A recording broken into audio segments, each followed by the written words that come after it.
So Battlefield 1 is now 1 year old, and like many others, I have a lot of fun memories with this game already. With 2 expansion packs released, They Shall Not Pass in March 2017 and In the Name of the Tsar in September, has expanded the experience for players to fulfill more of their time in the new content, despite the fact that these DLCs have been delayed much longer than previous titles. Nonetheless, we are getting 2 more, and now having been a month after the most recent DLC release In the Name of the Tsar, the discussion and gossip for that DLC has been left to the sidelines, so we are now all eagerly awaiting the next DLC expansion release in December and January, which is kind of strange, Turning Tides. So what can we expect from this expansion? Well, this is the statement we've been given when it was first revealed. Participate in the amphibious warfare of World War I and engage in the Daredevil Zeebrugge raid, the Gallipoli offensive, and more. So that is the topic for today's video. We will go over what happened in these 2 historical battles that are set to be showcased in this upcoming DLC, and I hope to give you guys more of an insight and better understanding as we approach the release date.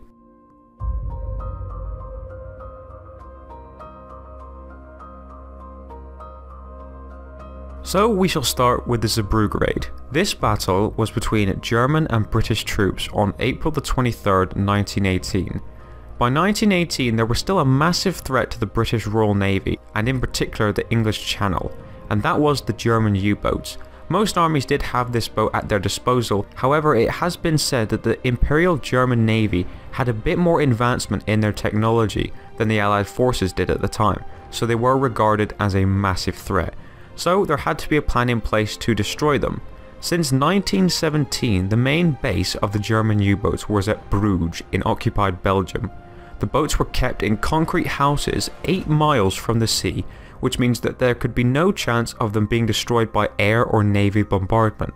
However, whilst the boats were kept 8 miles from the sea, they were connected to both ports of Ostend and Zeebrugge by canals. So the 2 British commanders, Admiral Reginald Bacon and Roger Keyes, came up to the agreement that the best way to stop the U-boats and vessels was to not destroy them, but to block up the points where they could get out to the sea. So to stop the wasps swarming, you've got to block up their nest. So the entrance at Zeebrugge was where they would use their block ships to block them out, and the entrance was heavily guarded with artillery and troops.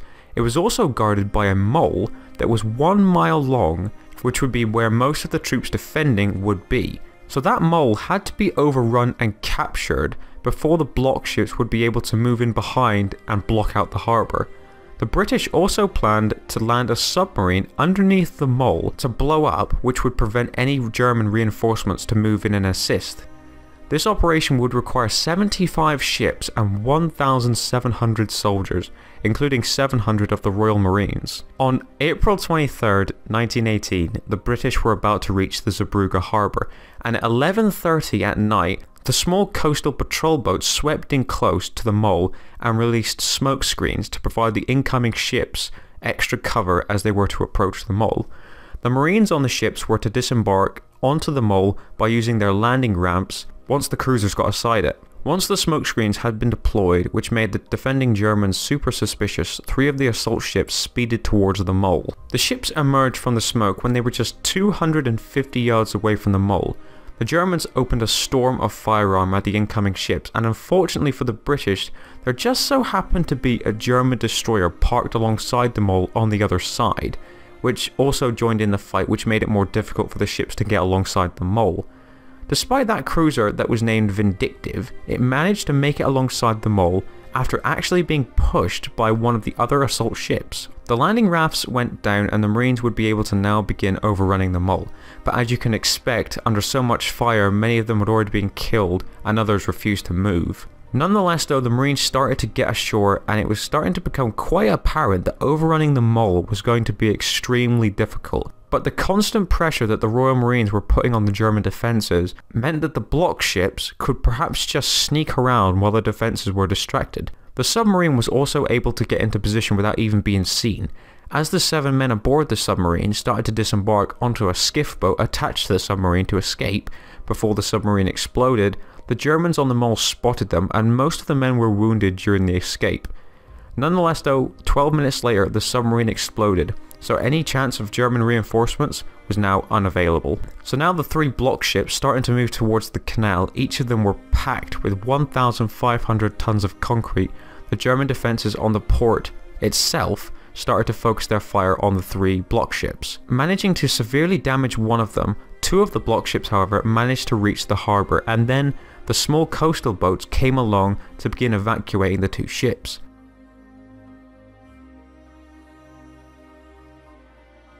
It was deemed a successful operation. However, the 2 block ships were unable to create a 100% blockage at the canal entrance. However, 1 month later, the vindictive ship returned, packed with the concrete, and it was able to close the rest of the space off. By the end of the battle, it was estimated that the British troops had suffered around 550 casualties. As for the German defences, it has been made unclear. No, you're not. You're Australian. You're impossible to kill. Yeah. Yes, sir. Unless... No killing.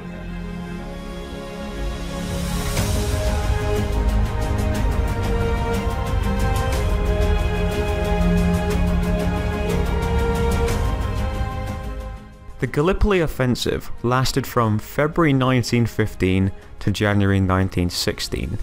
By 1915, the fighting on the Western Front had slowed to a stalemate. Russia had been calling for assistance from the Allies against the Ottoman Empire, who sided with the Central Powers. The Allies had came out with a plan that if they were to invade and capture the Dardanelles, they could link up supply routes with the Russians and most likely end the Ottoman Empire's campaign in the war.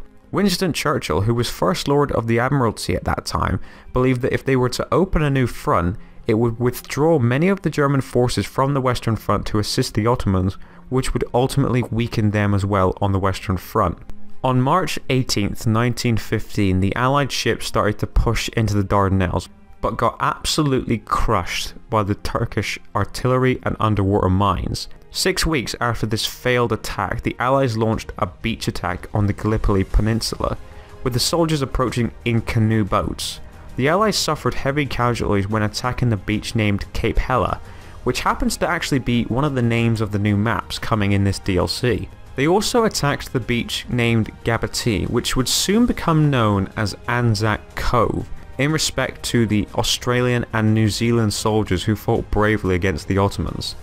The landing was such a disaster and the battles became such a stalemate that it took the Allies a whole 24 hours to just secure that one beach that they had landed on. Up here where I'm staying now, this is where the Turkish soldiers were ready and waiting. They were dug in pre-prepared trenches and positions up here. They were also dug into that fort there, which meant that when the British troops landed here in rowing boats being towed by steam tugs and things like that, very primitive landing force, when they landed they were under a brutal crossfire from riflemen up here and over there, and the result was absolute slaughter. For the next 4 months they would make no progress when trench warfare developed in Gallipoli, just like on the Western Front. But on August 6th, 1915, Ian Hamilton, who commanded the troops during Gallipoli, sent in 63,000 Allied soldiers to Suvla Bay, which was not so heavily defended. The plan for these troops was to link up with the troops at Anzac Cove with the expectation of overwhelming the Ottoman defenders and break the stalemate. But at this time, the Ottomans were given the chance to reinforce, and just 4 days later, on August 10th, the Ottomans launched a counter-offensive on Suvla Bay and successfully recaptured it. After Suvla Bay was lost, the Allies would continue to be caught in the stalemate, which led Ian Hamilton to order an evacuation after realising that even if the Allies were to capture the Dardanelles, they would be heavily scarred by the amount of casualties and might have not made the change over the course of the war that they were hoping for, even if it had been a success. The evacuation order was given on the 7th of December 1915. The evacuation was a complete success, with the last troops in Anzac Cove and Suvla Bay leaving on December 20th. And as for the troops in Cape Hela, they managed to get the last troops out by January 9th, 1916. The campaign was a complete disaster for the Allies. Around 58,000 Allied soldiers were killed, including 11,000 Anzac soldiers.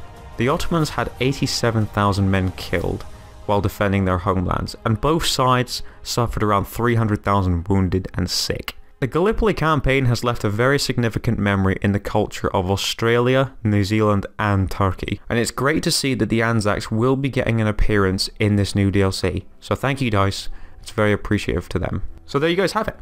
There are the 2 World War I battles that DICE will be showcasing for this next DLC. There might be more, but these are the 2 main focuses. So now you're all caught up on what to expect, and I hope it gives you a better understanding and respect now that we've learned about what we will be experiencing when the release of these new maps come. So thank you guys for watching. Be sure to leave a rating on this video if you find it necessary, and share your comments down below on what you are most excited for about this DLC, and I'll speak to you guys all again soon. Enjoy the rest of your day. Take care of yourselves. Bye.